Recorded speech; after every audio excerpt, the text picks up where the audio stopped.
क्योंकि ये खिलाड़ियों की नर्सरी कहा जाता है हरियाणा। अब इसी मुद्दे पर चर्चा करेंगे। शिवांगी और पूजा इस पैनल को आगे बढ़ाएंगे। तो ये खास पैनल होगा कि आखिरकार खेल मंत्री का क्या अब भूमिका रहने वाली है कि जो खेल नर्सरी कहा जाता है हरियाणा को, कैसे युवाओं की जो युवा खिलाड़ी देती है हमारे हरियाणा, उसके लिए क्या रोड मैप है, और बहुत सारी बातें होंगी। पूजा और शिवांगी, बहुत शुक्रिया जयप्रकाश। और देखिए, महत्वपूर्ण पैनल तो है ही, क्योंकि आज हम जहां पर इस कार्यक्रम को कर रहे हैं ये है एक यूनिवर्सिटी, और इस यूनिवर्सिटी में है कई सारे युवा जो कि मास कॉम के भी स्टूडेंट हैं, कई ऐसे भी हैं जो पत्रकार बनने के ख्वाब देखते हैं, और उनसे संवाद करने के लिए, सीधा संवाद करने के लिए इस मंच पर जो हमारे साथ मंत्री मौजूद है गौरव गौतम जी, वो खुद भी पत्रकार बनने की राह पर ही थे। तो चलिए शुरुआत इसी बात से करेंगे, और चूंकि युवा नेता हैं, युवाओं से सीधा संवाद साधने के लिए सबसे बेहतर मंच यही है, मेरा मानना है सर। तो गौरव जी, सबसे पहला मेरा सवाल यही रहेगा आपसे कि आपने पत्रकारिता में पीएचडी की और एक पत्रकार बनने की राह पर थे। 2014 में ऐसा क्या हो गया कि वो राह से आप सरकार में जुड़ने या फिर लोगों के काम करने की राह पर आ गए? धन्यवाद मैडम। छात्र राजनीति से शुरुआत करी पलवल के एसडी कॉलेज से, विद्यार्थी परिषद से। बीच में पढ़ाई के बाद साथ साथ मास्टर्स की जर्नलिज्म में, उसके बाद 2012 में एनरोल्ड किया डॉक्टरेट में। उसके करने के बाद छात्र जीवन से ही राजनीति की इच्छा तो थी। अपने कुछ बड़े नेताओं से प्रेरणा लेते हुए उनके साथ संबंध, और समाज में युवाओं के साथ काम करने का मौका हो, या भारतीय जनता पार्टी के युवा मोर्चे में राष्ट्रीय टीम में काम करने का मौका मिला हो, और उसके बाद भारतीय जनता पार्टी के शीर्ष नेतृत्व ने, पार्टी ने चुनाव लड़ने का मौका दिया, और उसमें 24 में लगे हुए थे। युवा मोर्चा के माध्यम से अलग अलग युवाओं के प्रदेश की अलग अलग जिम्मेदारी रही। गुजरात, महाराष्ट्र, मुंबई जैसे प्रदेशों में युवाओं के साथ एज ए प्रभारी रहने का मौका मिला। पार्टी का काम करते करते 24 में पार्टी ने टिकट दी, और उस पर जीत के आने का मोदी जी के नेतृत्व में आशीर्वाद प्राप्त हुआ। नायब सिंह सैनी जी के नेतृत्व में सरकार में रहने का सौभाग्य प्राप्त हुआ। तो अब सर, आपकी अब प्राथमिकताएं क्या है? अब जो जिम्मेदारी आपको प्रदेश की जनता ने दी, वो जिम्मेदारी आपको निभानी है। जो जिम्मेदारी आपको अब सरकार ने दी है, जो मंत्रालय सरकार ने दिया है, उसमें आपकी क्या प्राथमिकताएं हैं? जो प्राथमिकता युवाओं के लिए, इस प्रदेश का युवा और खेल उद्यमिता मंत्रालय मेरी जिम्मेदारी माननीय नायब सिंह सैनी जी ने दी है। खेल के क्षेत्र में हरियाणा पहले भी खेलों का पावर हाउस माना जाता है, और उसमें हम लगातार अच्छा बेहतर एक इंफ्रा खिलाड़ियों को मिले। और जिस प्रकार से एक खेल नर्सरी की जो स्कीम है, हर युवा को खेल के मैदान में जाने का मौका मिले, हर गांव के युवा को खेल में पहुंचने का मौका मिले, और उसके साथ साथ सरकार उन युवाओं को, खिलाड़ियों को डाइट के माध्यम से उनकी डाइट की चिंता करना हो, और उनके कोचेस के माध्यम से उनकी प्रैक्टिस की चिंता करनी हो, वो सारा वहन सरकार करती है।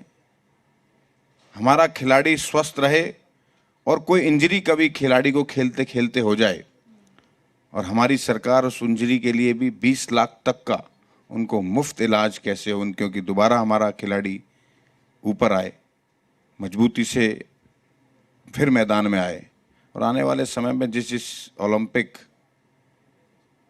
की तैयारी हमारे खिलाड़ी कर रहे हैं, दुनिया में क्या देश में पहली ऐसी स्कीम है, ऐसी नीति है माननीय नायब सिंह सैनी जी के नेतृत्व में, खिलाड़ी के खेलने से पहले उसकी प्रिपरेशन का भी पैसा ये सरकार देती है। तो मुझे लगता है कि आने वाले समय पर जिस भी ओलंपिक गेम के लिए जो एक मिशन 2036 में 36 मेडल हरियाणा के कैसे पहुंचे, उसकी तैयारी में हमारी सरकार लगी हुई है। और गौरव जी, मेरा ना एक सवाल इसी से जुड़ा हुआ है, चूंकि ओलंपिक्स की आपने बात की है। हरियाणा कभी दूध दही खेल, नीरज चोपड़ा जैसे चैंपियंस के लिए जाना जाता था, लेकिन हरियाणा में अब कई ऐसे भी मामले सामने आ रहे हैं जहां 20-20 साल के युवा रोमिल बोहरा की बात करें, 20 साल का वो युवा था जो अपराधी घोषित हुआ, 3 लाख का इनाम उस पर था और फिर मृत्यु की राह पर आगे बढ़ा, एनकाउंटर हुआ उसका।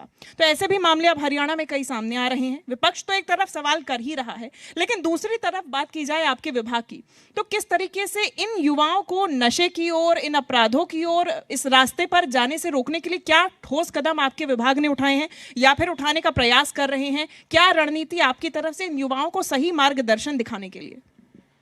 मैंने आपको पहले ही बताया कि हर युवा को ये सरकार, खेल ही एक ऐसा माध्यम है जिससे युवा स्वस्थ भी रह सकता है और समाज की मुख्य धारा में अपनी भूमिका को अच्छे से निभा सकता है।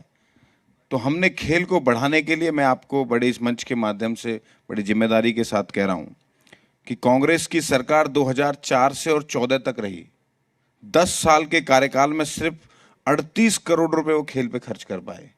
और भारतीय जनता पार्टी की सरकार बनी 2014 से लेकर और 24 तक 592 करोड़ रुपए इस सरकार ने खर्च किए हैं। वो 44 नौकरी वो खिलाड़ियों को दे पाए। हमने 250 के करीब नौकरियां खेल के माध्यम से खिलाड़ियों को दी है।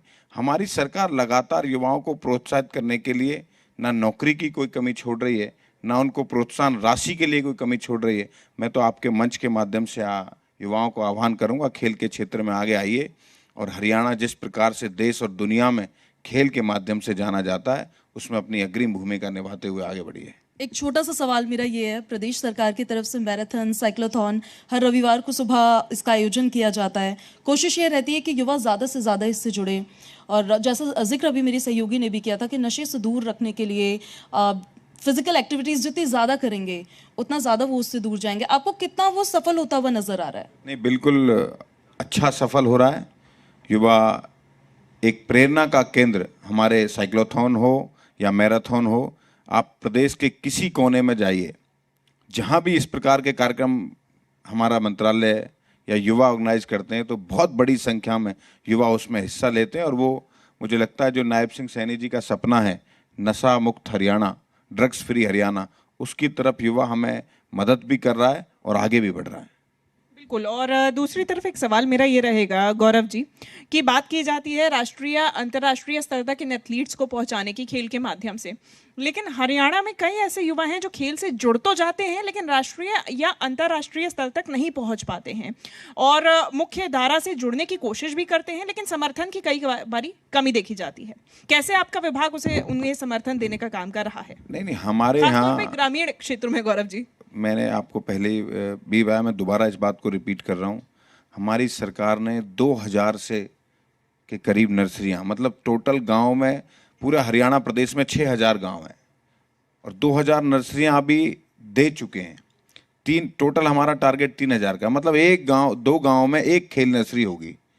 और खिलाड़ियों का पैसा भी सरकार दे रही है, डाइट का, और उस कोच को भी पैसा सरकार दे रही है। सिर्फ ग्राउंड और खिलाड़ियों को आना है उस मैदान में, और मुझे लगता है खिलाड़ी आ रहे हैं। 37,000 से ज़्यादा खिलाड़ी आज हमारी इस नर्सरियों में खेल रहे हैं और आने वाले समय पर ये क्रेज़ और बढ़ता हुआ दिखाई दे रहा है। ये स्कीम देश की बेहतरीन स्कीमों में है खेल को लेकर, और देश के अलग प्रदेश के लोग जब हरियाणा प्रदेश को स्टडी करते हैं कि हरियाणा के युवाओं के इतने मेडल, इतनी उत्साह, इतनी ऊर्जा, एक तो खिलाड़ियों में है, दूसरा हरियाणा सरकार की, नायब सिंह सैनी जी के नेतृत्व में चल रही सरकार की जो खेल नीति है, उसको भी बहुत प्रभावित कर रहे हैं। और दूसरे लोग प्रयास करते हैं कि हम इस खेल नीति को अपने यहाँ इम्प्लीमेंट करें। बिल्कुल। और कई ऐसे मिशंस भी चलाए जा रहे हैं, स्किल डेवलपमेंट मिशन जैसे चलाया जा रहा है, इसके माध्यम से भी युवाओं को बढ़ावा देने की कोशिश की जा रही है। बहुत शुक्रिया आपका गौरव जी हमारे साथ इस चर्चा में जुड़ने के लिए। बहुत बहुत। और उम्मीद है कि युवाओं को और भी ज्यादा आगे बढ़ाने